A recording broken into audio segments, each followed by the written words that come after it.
People get dogmatic, almost religious. It is a religion, yeah. Okay. It's nature versus chemicals, man. Nature versus tech. Nature versus man-made. Yeah, okay. Yeah, exactly. It's the better living through chemistry bunch that's going to live forever versus the organic folks that are going to live to be 100. Okay, so let's jump into it and let's go through the pros and cons of each one. And let's start with organic. What are some of the pros of growing with organic nutrients? Organic nutrients are safe. It's how nature intended to grow. They're slow release. They're meant to slowly break down through microbial activity as the plant needs it. Okay, and you mentioned microbial activity. Sure. This also aids in like soil health, soil structure. Can you explain that a little bit? Yeah, there's bacteria and fungi. The bacteria are sticky, so they're going to help with soil structure, help those particles stick together. And then fungi go and they search. They've got these hyphae where they go and they grow and they're searching for food. They're searching for the food that those bacteria make. And that fungal structure is, think of it as a root mass, a fungal mycorrhizae roots. It's this root system. And that's going to hold the plant together like a netting. Okay. I'm sorry, not the plant, the soil together like a netting. Gotcha. And so if I'm growing in like charged soil with all organic ingredients, this is kind of like a natural ecosystem that develops in my media. Yeah, what we're trying to do is put everything that the plant's going to need, all the raw inputs in there. And the plant has to break these down, or the microbes have to break these down in order to feed it to the plant. So it's happening as an ecosystem. The microbes get a signal from the plant with sugars. The plant can make sugars. It sends it down to the microbes. Then the microbes use those sugars as energy to go out and mine nutrients for the plant. And it's a symbiosis. They keep each other going.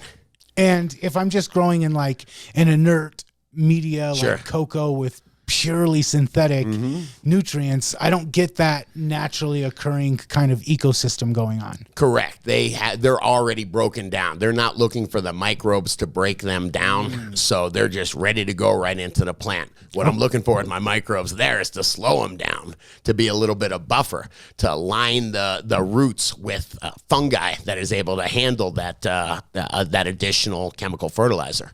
Okay, so back to organics. What are some of the cons of growing with organics? Again, slow release. So if you put something in there that's not right, that's disturbing the balance, you're kind of married to it. Yeah.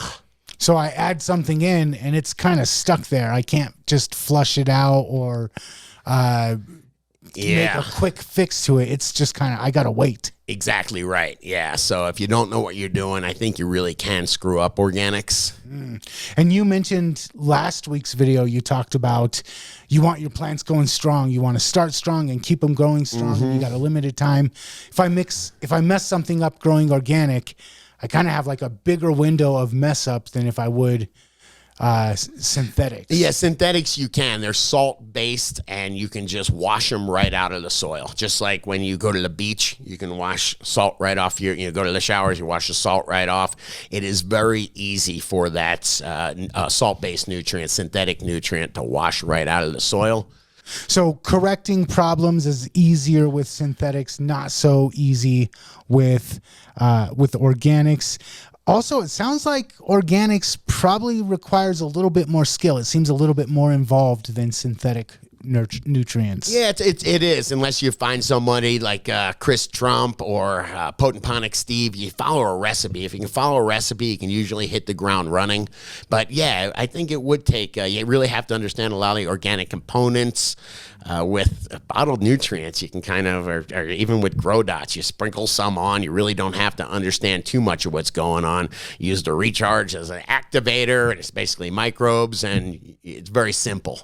Okay, so let's switch gears and let's talk about the pros of synthetics. You already mentioned it's a lot easier to use. You also kind of touched on the plant availability. What's the difference with synthetic nutrients? You can have a quick fix. If you see something like I went into my grow a couple days ago and I saw a magnesium deficiency just starting. So I went and grabbed some Epsom salts, which I guess in theory would be synthetic, and I watered them in, and within a day I saw results. If I were to have that in super soil or some kind of organic soil, it might take me a while. If I'm top dressing, then it might take a while for the microbes to process that and for it to get into the plant. And that's because synthetics are already broken down, are already plant available. Yeah. They can go straight into your plant. Exactly. Versus organic nutrients, The microbes are doing that work. They have to be broken down before they can even be made available for the plant. Yeah, so there's a bit of a delayed reaction. All right, what about proportions? Because when I'm buying nutrients, I see those numbers on the package, and it looks like somebody's already done the hard work of figuring out which proportions of each nutrient my plant needs. Yeah, well, don't forget with synthetics, because it's important. With organics, the microbes are going to do a lot of that work for you. So you stockpile those nutrients in, and the microbes can take what they need. We're bypassing that with synthetics, and we're saying, all right, man, we've got a 13.5